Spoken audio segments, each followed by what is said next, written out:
क्या योगी को जिताने अब ब्रजभूषण ने संभाला मोर्चा? शाह से मुलाकात के बाद बड़ी हलचल। मदरसे के बच्चों ने लगाए शेर आया के नारे, विरोधियों की बड़ी बेचैनी, तस्वीरें हुई वायरल।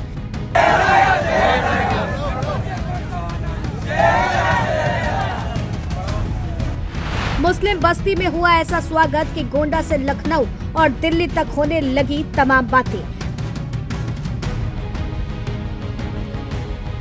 बाबा रामदेव पर बयान देकर फिर छाए ब्रजभूषण, मर्द की तरह लड़ाई लड़ने की क्यों दी नसीहत। इस बार उनसे कह दीजिए कि सिंदूर और टिकुली और सलवार ना पहने, इस बार मर्द की तरह आंदोलन करें।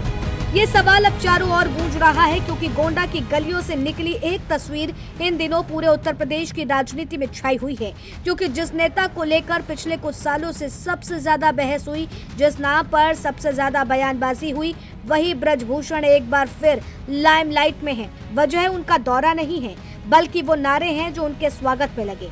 जैसे ही ब्रजभूषण मुस्लिम बस्ती में पहुंचे, मदरसे के बच्चों ने जोर जोर से नारा लगाना शुरू कर दिया। देखो देखो कौन आया, शेर आया, शेर आया। बच्चों ने फूल मालाओं से स्वागत किया।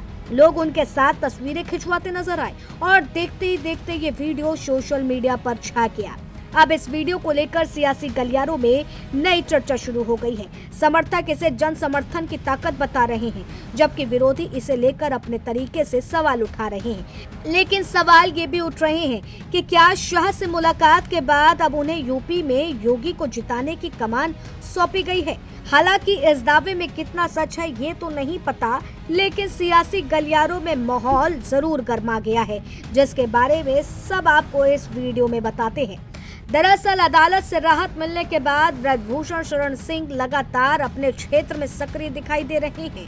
गोंडा, केसरगंज और आसपास के इलाकों में वह लगातार कार्यक्रमों में पहुंच रहे हैं और लोगों से मुलाकात कर रहे हैं। राजनीतिक जानकार मानते हैं कि पूर्वांचल की राजनीति में उनका प्रभाव आज भी कम नहीं हुआ है। हाल ही में दिल्ली से अमित शाह से उनकी मुलाकात की भी खूब चर्चा हुई थी। आधिकारिक तौर पर किसी ने ये नहीं कहा कि उन्हें कोई नई जिम्मेदारी मिली है, लेकिन राजनीतिक गलियारों में तरह तरह की अटकलें लग रही हैं। कुछ लोग इसे 27 की तैयारी से जोड़कर देख रहे हैं, तो कुछ इसे संगठन के भीतर बड़ी सक्रियता का संकेत मान रहे हैं।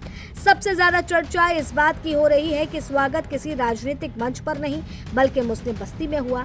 मदरसे के बच्चों के द्वारा लगाए गए नारों ने इस पूरे घटनाक्रम को और ज्यादा चर्चित बना दिया है। गोंडा में ब्रजभूषण का प्रभाव पहले भी मजबूत माना जाता रहा है, लेकिन इस वीडियो के सामने आने के बाद उनके समर्थक इसे उनके व्यापक जनसंपर्क की मिसाल बता रहे हैं। वहीं विरोधी खेमे में भी इस वीडियो को लेकर चर्चा है।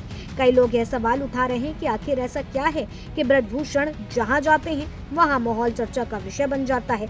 इसी बीच ब्रजभूषण शरण सिंह का एक और बयान सुर्खियों में आ गया है। गोंडा के एक कार्यक्रम में उन्होंने बाबा रामदेव के आंदोलन को लेकर टिप्पणी की। उन्होंने कहा कि अगर आंदोलन करना है तो इस बार आर पार की लड़ाई लड़नी चाहिए। व्यंग्यात्मक अंदाज में उन्होंने सिंदूर, टिकुली और सलवार का जिक्र भी किया है और कहा कि इस बार मर्द की तरह आंदोलन होना चाहिए। उनके इस बयान के बाद राजनीतिक और सामाजिक हलकों में नई बहस छिड़ गई है। समर्थक इसे उनकी बेबाक शैली बता रहे हैं, जबकि आलोचक इसे लगातार सवाल उठा रहे हैं। लेकिन एक बात साफ है, ब्रजभूषण ने एक बार फिर अपने बयान से खबरों का केंद्र बनने में कामयाबी हासिल कर ली है। अगर ब्रजभूषण की राजनीति की बात करें तो ब्रजभूषण शरण सिंह का नाम उन नेताओं में लिया जाता है जिनकी जमीनी पकड़ काफी मजबूत मानी जाती है। सालों तक सांसद रहने के दौरान उन्होंने क्षेत्र में अपना अलग अलग प्रभाव बनाया। गोंडा, केसरगंज, बहराइच और श्रावस्ती के कई इलाकों में आज भी उनके समर्थकों का मजबूत नेटवर्क माना जाता है। राजनीतिक जानकारों का मानना है चुनाव चाहे अभी दूर हो, लेकिन ऐसे दौरे और जनसंपर्क कार्यक्रमों का असर धीरे धीरे माहौल बनाने में जरूर दिखाई देता है।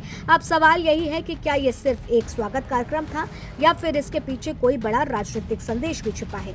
क्या अमित शाह से मुलाकात और उसके बाद बड़ी सक्रियता को आने वाले चुनाव से जोड़ करके देखा जाना चाहिए? क्या बाबा रामदेव पर दिया गया बयान और आगे और बड़ी बहस को जन्म देगा? इन सवालों के जवाब आने वाले समय में मिलेंगे। लेकिन फिलहाल गोंडा से निकली इस तस्वीर ने एक बार फिर ब्रजभूषण शरण सिंह को राजनीतिक चर्चा का केंद्र में लाकर खड़ा कर दिया है। समर्थक उन्हें ताकतवर जन नेता बता रहे हैं, विरोधी उनकी बढ़ती सक्रियता पर नजर रखे हुए हैं और पूर्वांचल की राजनीति में उनका नाम एक बार फिर सुर्खियों में छा गया है।